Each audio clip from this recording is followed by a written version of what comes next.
آج ہم بات کریں گے ابن انشا کی. ابن انشا کی. اور ابن انشا کا کسی کو اصلی نام یاد ہو، کسی کو پتہ ہو، معلوم ہو؟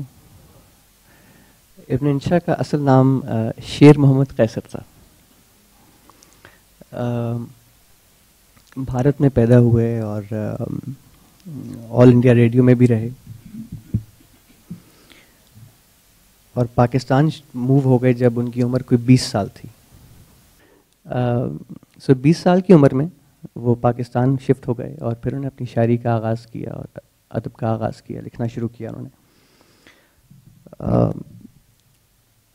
جتنے اچھے شاعر تھے اتنے اچھے ادیب بھی تھے، اور اس سے کہیں بہتر اور بہت اچھے اور بہت ملنسار انسان بھی تھے وہ. کتابوں میں سے یہ پڑھنے کو ملتا ہے اور کچھ لوگوں سے بھی سننے کو ملتا ہے. افتخار عارف صاحب نے بھی اس چیز کو انڈورس کیا. ان سے ایک ملاقات ہوئی، ان کو بتایا کہ ہم بیٹھک کر رہے ہیں، اور انہوں نے بھی اس چیز کو انڈورس کیا کہ ابن انشا جو تھے وہ ایک بڑے خوبصورت انسان تھے، اور سوفسٹیکیشن جو تھی وہ ان پر ختم تھی.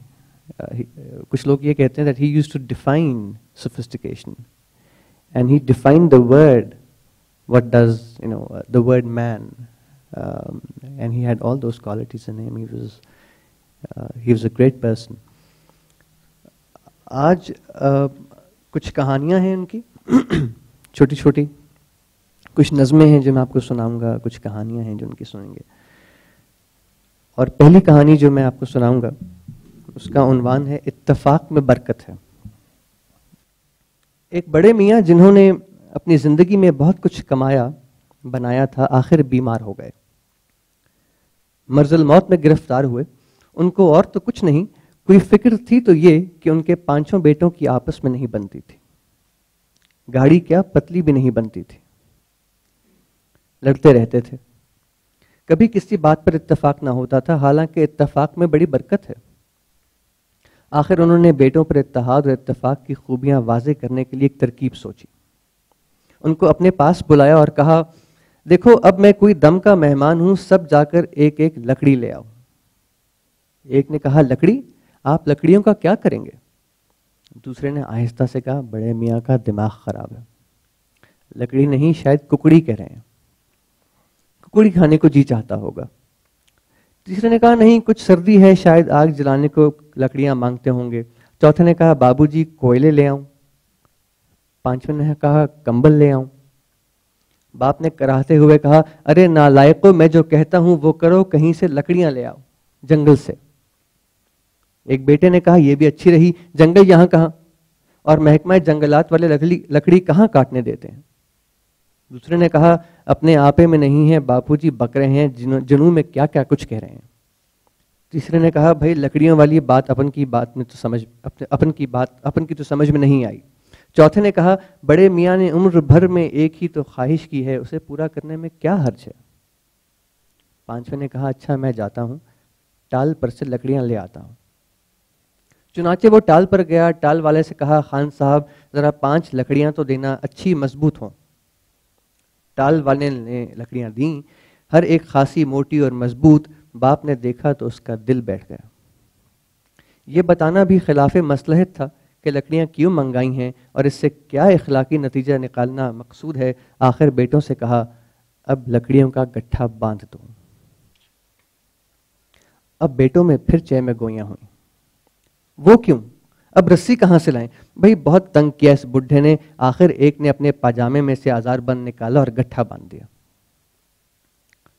بڑے میاں نے کہا، اب اس گٹھے کو توڑ دو. بیٹوں نے کہا، لو بھائی اچھی رہی، کیسے توڑیں؟ ہاتھوں سے. باپ نے کہا، کلہاڑے سے نہیں، ہاتھوں سے توڑو، گھٹنوں سے توڑو. حکم والد مرگ مفاجات. پہلے ایک نے کوشش کی، پھر دوسرے نے، پھر تیسرے نے، پھر چوتھے نے، پھر 5ویں نے. لکڑیوں کا بال بھی کا نہ ہوا. سب نے کہا، باؤ جی ہم سے یہ نہیں ٹوٹتا لکڑیوں کا گٹھا. باپ نے کہا، اچھا ان لکڑیوں کو الگ الگ کر دو، ان کی رسی کھول دو. ایک نے جل کر کہا، رسی کہاں ہے؟ میرا آزار بند ہے. اگر آپ کو کھلوانا ہی تھا تو گٹھا بندھوایا کیوں تھا؟ لاؤ بھائی کوئی پینسل دینا، میں آزار بند ڈال لوں پاجامے میں۔ باپ نے بزرگانہ شفقت سے اس بات کو نظر انداز کرتے ہوئے کہا، اچھا اب ان لکڑیوں کو توڑو، ایک ایک کر کے توڑو۔ لکڑیاں چونکہ موٹی موٹی اور مضبوط تھیں، بہت کوشش کی کہ کسی سے نہ ٹوٹیں۔ آخر میں بڑے بھائی کی باری تھی۔ اس نے ایک لکڑی پر گھٹنے کا پورا زور ڈالا اور تڑاک کی آواز آئی۔ باپ نے نصیحت کرنے کے لیے آنکھیں یکدم کھول دیں، کیا دیکھتا ہے کہ بڑا بیٹا بے ہوش پڑا ہے، لکڑی سلامت پڑی ہے۔ آواز بیٹے کی ہڈی ٹوٹنے کی تھی۔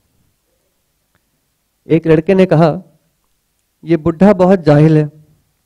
دوسرے نے کہا، اڑیل ضدی۔ تیسرے نے کہا، کھوسٹ سنگ کی عقل سے پیدل گھامڑ۔ چوتھے نے کہا، سارے بڈھے ایسے ہی ہوتے ہیں، کمبخت مرتا بھی نہیں۔ بڈھے نے اطمینان کا سانس لیا کہ بیٹوں میں کم از کم ایک بات پر تو اتفاق ہوا۔ اس کے بعد آنکھیں بند کیں اور سکون سے جان دے دی۔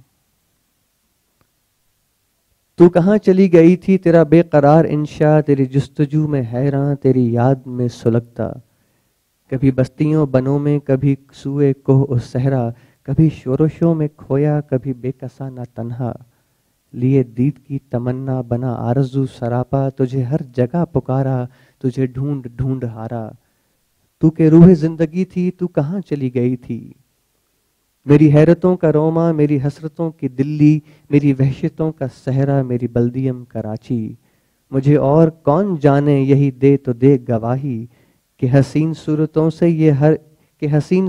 سے یہاں ہر گلی بھری تھی، مگر ایک یہ دیوانہ تیرا وحشی یگانہ، جسے زندگی گوارا کہ ہے پیت کا بہانہ، کبھی چھوڑ کے گیا ہے تیرا آستاں پرانا، جہاں اول جوانی سر محفل شبانہ، کبھی تو اسے ملی تھی تو کہاں چلی گئی تھی، کبھی ساونوں سے پوچھو کبھی پھاگنوں سے پوچھو، تھا جو حال موسموں کا، تھا جو رنگ وحشتوں کا، کبھی یاس کے جلوں میں، کبھی یاس کے جلوں میں، نہ وہ محفل شبانہ، نہ کہیں کا آنا جانا۔ ایک مضمون نگار ایڈیٹر قومی ادب کے دفتر میں داخل ہوتا ہے، ڈرتے ڈرتے جھجکتے جھجکتے کہنے لگا، جی ایک افسانہ لایا ہوں، بالکل اچھوتا موضوع ہے، آپ دیکھیں گے تو۔ ایڈیٹر نے کہا، خوب، چھوڑ جائیے افسانہ، اس کے ساتھ ٹکٹ لگا کر جوابی لفافہ ضرور ہونا چاہیے، آپ کو 6 مہینے کے اندر اندر اپنی رائے سے مطلع کر دوں گا۔ مضمون نگار نے کہا، جی اگر گستاخی نہ ہو تو عرض کروں کہ چھوٹا سا تو افسانہ ہے، آپ ابھی سن لیں اور اپنی رائے مجھے بتا دیں، بس 3-4 منٹ کی بات ہے، آپ اجازت دیں تو۔ ایڈیٹر نے گھڑی دیکھتے ہوئے کہا، اچھا خیر پڑھیے۔ تو مضمون نگار نے پڑھنا شروع کیا۔ رات کے 3 بجے ہوں گے، ہر کوئی خواب خرگوش کے مزے لوٹ رہا تھا، کہیں کوئی روشنی نظر نہ آ رہی تھی، یکا یک اونچے مکان کی 4تھی منزل سے آگ کی لپٹیں اٹھیں، پھر کسی کے چلانے کی آواز آئی، آگ آگ بچاؤ بچاؤ، معلوم ہوتا تھا کوئی لاپرواہ کرایہ دار انگیٹھی بجھائے بغیر سو گیا ہے، اس کی چنگاری کپڑوں پر پڑی اور آگ بھڑک اٹھی، اب وہ شخص آگے آگے تھا اور آگ پیچھے پیچھے۔ دفعتاً آگ بجھانے والے انجن کا گگو سنائی دیا، فائر مین اللہ دتا جو منجلی عمر اور گٹھے ہوئے جسم کا بڑی بڑی کالی مونچھوں والا جہلم کی طرف کا سابق سپاہی تھا، دروازے کے سامنے رکا، تھوڑی دیر سوچتا رہا، پھر دراتا ہوا کمرے میں گھس گیا اور اس حواس باختہ شخص کو شعلوں میں سے نکال لایا۔ اب اس نے شست باندھ کر پانی کا تریڑا دیا اور آگ بجھ گئی۔ آگ بجھانے کے دستے کا ذمہ دار پیر اولاد بخش آگے بڑھا اور بولا، آفرین ہے تیری بہادری پر، محکمے کو تجھ سے یہی توقع تھی۔ اس کے بعد مسکرا کر بولا، ذرا دیکھنا تمہاری دہنی مونچھ جل رہی ہے۔ بہادر اللہ دتا بھی مسکرایا اور پانی کا ایک تریڑا اپنی دہنی مونچھ پر دیا۔ دور مشرق میں سپیدہ سحری نمودار ہو رہا تھا۔ ایڈیٹر نے کہا، افسانہ تو برا نہیں، ذرا شروع سے پڑھیے، دیکھیے کیا ہوتا ہے۔ مضمون نگار نے کہا، سنیے۔ رات کے 3 بجے ہوں گے، ہر کوئی خواب خرگوش کے مزے لوٹ رہا تھا۔ ایڈیٹر نے سر ہلاتے ہوئے کہا، یہ تو نہیں چلے گا۔ ہر کوئی کا مطلب ہے پولیس والے بھی سو رہے تھے، یعنی اپنی ڈیوٹی سے غافل تھے۔ نہ یہ ٹھیک نہیں، لوگ سمجھیں گے اس ملک میں چوکی پہرے کا انتظام ٹھیک نہیں، اسے بدل کر یوں کر دیجئے، رات کے 3 بجے ہوں گے، کوئی آدمی خواب خرگوش کے مزے نہیں لوٹ رہا تھا۔ مضمون نگار نے کہا یہ کیسے ہو سکتا ہے، رات کا منظر ہے، ایسے میں تو لوگ سو ہی رہے ہوتے ہیں۔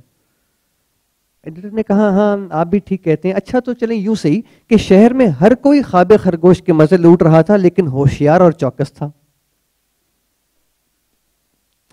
مضمون نگار نے فرمایا سو رہا تھا اور چوکس بھی تھا۔ ایڈیٹر نے کہا ہاں یہ بھی کچھ بے معنی سی بات ہو گئی، اچھا چلو یوں کرتے ہیں کہ کچھ لوگ خواب خرگوش کے مزے لوٹ رہے تھے، کچھ ہوشیار اور چوکس تھے، چلیے آگے چلیے۔ مضمون نگار نے کہا کہیں کوئی روشنی نظر نہ آ رہی تھی۔ ایڈیٹر نے کہا رکیے، کیا مطلب آپ کا؟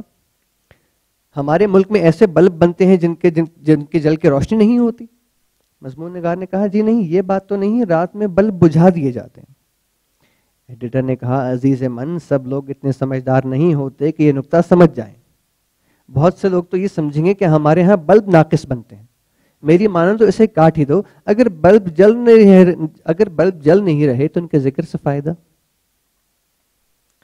مضمون نگار نے اپنا مضمون جاری رکھا اور بولنا شروع کیا، یکا یک اونچے مکان کی 4تھی منزل سے آگ کی لپٹیں اٹھیں، پھر کسی کے چلانے کی آواز آئی، آگ آگ بچاؤ بچاؤ۔ ایڈیٹر نے کہا گویا بھگدڑ مچ گئی۔ مضمون نگار نے کہا جی ہاں۔ ایڈیٹر نے کہا گویا ہم اپنے پرچے میں اس بات کو شہرت دیں کہ ہماری عوام میں ذرا سی بات پر بھگدڑ مچ جاتی ہے، یعنی وہ اوسان کھو بیٹھتے ہیں۔ نا صاحب یہ نہیں چلے گا، یہ قومی ادب کا دفتر ہے، سرخ آفتاب کا نہیں۔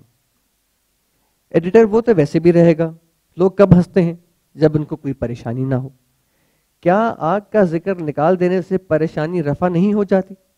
ضرور ہو جاتی ہے، لہذا ہر شخص خوش ہوگا، ہر شخص خود بخود ہنسے گا۔ اچھا اب شروع سے سنا دو کہانی کی کیا صورت ہے۔ مضمون نگار نے پھر سے کہانی شروع کی۔ رات کے 3 بجے ہوں گے، کچھ لوگ خواب خرگوش کے مزے لوٹ رہے تھے، کچھ ہوشیار اور چوکس تھے۔ یکا یک ایک مکان کی 4تھی منزل سے کوئی پکارا، آگ واگ کچھ نہیں، تخریب پسندوں کا پروپیگنڈا ہے۔ فائر مین اللہ دیتا منجلی عمر اور گٹھے ہوئے جسم کا جہلم کی طرف کا سابق فوجی تھا۔ آگ بجھانے والے دستے کا جمعدار پیر اولاد بخش آگے بڑھ کر اس سے بولا، آفرین ہے تیری بہادری پر، محکمے کو تجھ سے یہی توقع تھی۔ اللہ دیتا مسکرایا اور پانی کا تیرڑا اپنی دانی مونچھ پر دیا، دور افق پر سپیدہ سحری نمودار ہو رہا تھا۔ ایڈیٹر نے کہا اب بات بنی نا، اب افسانہ بے نقص ہے اور ماہنامہ قومی ادب اسے آب و تاب سے چھاپے گا۔ نہیں شکریہ کی ضرورت نہیں، قومی ادب نئے لکھنے والوں کی حوصلہ افزائی کرتا ہے۔